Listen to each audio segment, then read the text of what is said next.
ಯೆಶಾಯ 60ನೇ ಅಧ್ಯಾಯ ವಚನ 2, 3. ಇಗೋ, ಕತ್ತಲು ಭೂಮಿಯನ್ನು ಆವರಿಸಿದೆ, ಕಾರ್ಗತ್ತಲು ಜನಾಂಗಗಳನ್ನು ಮುಚ್ಚಿದೆ. ನಿನ್ನ ಮೇಲಾದರೂ ಯೆಹೋವನು ಉದಯಿಸುವನು, ಆತನ ತೇಜಸ್ಸು ನಿನ್ನಲ್ಲಿ ಕಾಣಿಸುವುದು. ಜನಾಂಗಗಳು ನಿನ್ನ ಬೆಳಕಿಗೆ ನೆರೆಯುವೆವು, ಅರಸರು ನಿನ್ನಲ್ಲಿನ ಉದಯ ಪ್ರಕಾಶಕ್ಕೆ ಬರುವರು. Isaiah chapter 60 verse 2-3.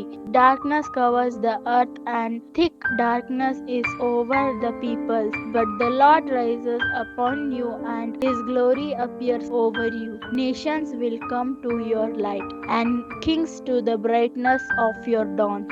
यशाया अध्याय 60 वचन 2 और 3। देख, पृथ्वी पर तो अंधियारा और राज्य राज्य के लोगों पर घोर अंधकार छाया हुआ है, परंतु तेरे ऊपर यहोवा उदय होगा और उसका तेज तुझ पर प्रकट होगा। जाति जाति तेरे पास प्रकाश के लिए और राज्य तेरे आरोहण के प्रताप की ओर आएंगे।